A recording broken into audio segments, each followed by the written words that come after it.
Welcome to the movies, pal. Your friendly neighborhood Mastercast back with you once again. Come on in. It's cold outside. We're talking SEVERIN films today. It is the end of 2021. The theater is open always for you. I've got a seat saved just for you, like always.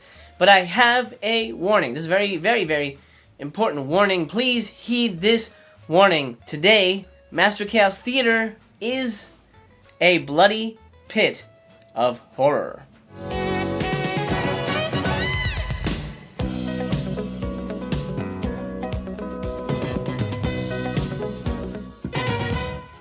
Take a moment to embrace this beautiful new slipcover from SEVERIN Films. Now, in the beginning, I'll admit I was not a slipcover junkie. It was not a cardboard junkie, as I call it. That's everybody has different names for it, but it was like slipcovers, whatever, not a big deal.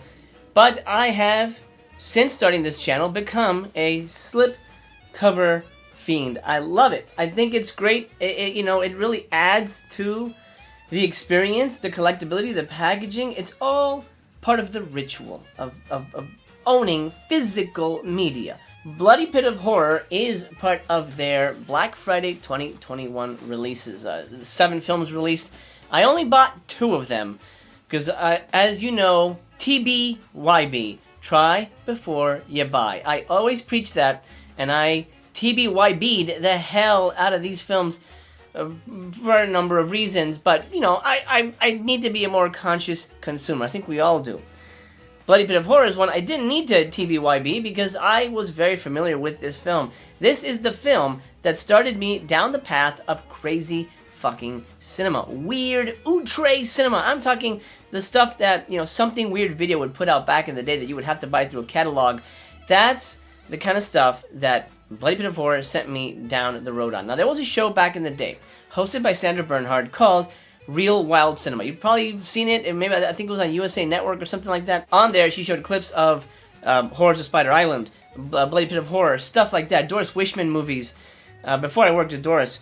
And I saw Bloody Pit of Horror, and that sounds great. I really want to get my hands on that. I was able to get my hands on it thanks to Something Weird. Right off the top, while it's not a great movie, it does have nostalgic value to me. So keep that in mind when I bring you my review, because it is not necessarily a good film.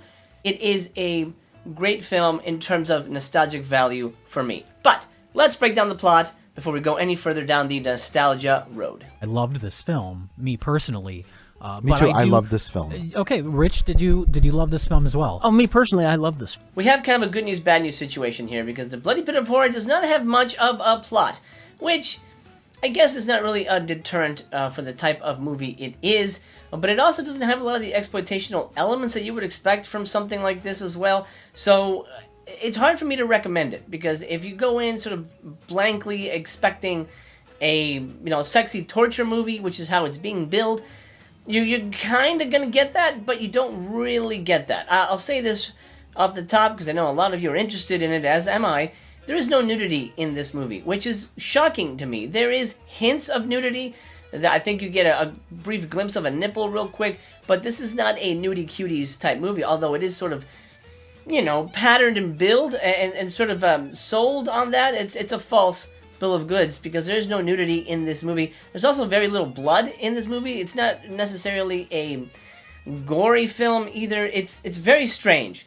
It's a very strange pastiche of a lot of things, but it also pulls back on the things that you expect it to have that it doesn't have. So I can't 100% give it a recommend. Plot-wise, we have a bunch of models and their photographers end up at this castle in the middle of nowhere to take pictures for some kind of fashion shoot, some kind of photo comic or whatever about sexy girls in bikinis torturing guys in a torture dungeon.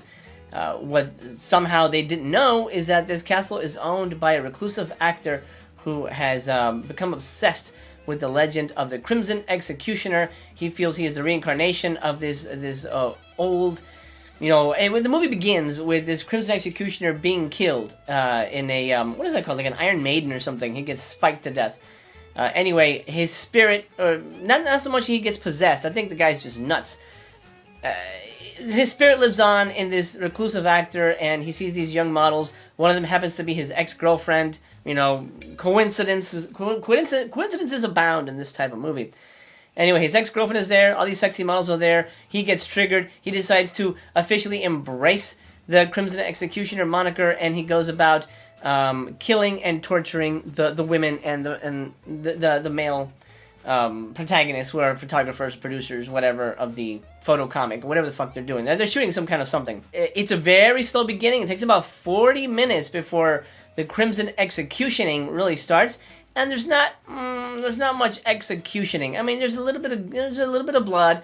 You know, there's a little bit of screaming. Let's say the first half of the movie is people walking around the castle and then taking pictures.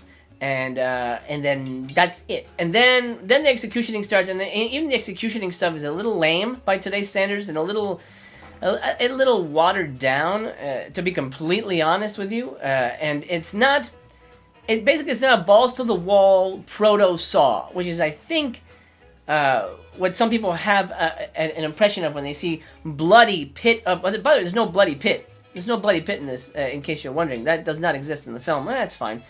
You know, by all accounts, again, if I am taking off my nostalgia glasses, this is kind of a lame duck affair. Nothing really happens in this movie. It does ramp up. The third act is fun. It's exciting. You know, the hero has to rescue the damsels in distress, and they have kind of a big, oily man fight, and whatever. I mean, if it floats your boat, it floats your boat. The only special feature on here is commentary by David Dakota and David Delval. You would know them. Dakota's a director, and Delval's sort of a cinema expert. And they're both homosexual, and they speak about the film's, I guess, homosexual fan base, and I guess that makes sense, because Mickey Hargitay plays the Crimson Executioner here, and he's shirtless and oily the whole time, so I guess it appeals to that audience. For me, like I said, nostalgia-wise, the movie appeals to me as a gateway to the world of weirdo cinema. So it holds a special place in my heart, but if I came to this blind, not knowing anything about it, I would say I'd probably be as disappointed in this as I was with some of the Christopher Lee titles, to be honest. What? No! Like I said, pal, I'll never lie to you. I'll be 100% honest with you, even if I know my review is not gonna necessarily appeal to everyone, or necessarily go with the flow, or it's gonna rely heavily on nostalgia, which my rating will. Is this for everybody? No, it's not for everybody. You have to like cheesecake Italian cinema with a slice of regular cheese. This is a real cheese ball, almost, I hate to use this word, but I have already, so lame, torture movie. It's not a balls to the wall, bloody violence, kill crazy movie, but it has a certain charm that I think will work with somebody coming in blind. Again, I'm very curious if you've never seen this movie, and if you've picked it up, if you're going in blind, what you thought of it. I'm very, very curious, because to me, when I first saw bits and pieces on Real Wild Cinema, I was like, wow, that looks like a lot of fun. That looks really kind of nuts. But I wouldn't necessarily say this is one of the best torture movies ever made. I wouldn't say this is one of the best Italian movies ever made. I wouldn't even say this is one of the best castle movies ever made. But it is, for the most part, for me, like I said, a gateway. 4 stars. We'll go with 4 stars. I almost gave it 3. If I was judging it without nostalgia glasses, it would be 2 stars, to be honest. 100%.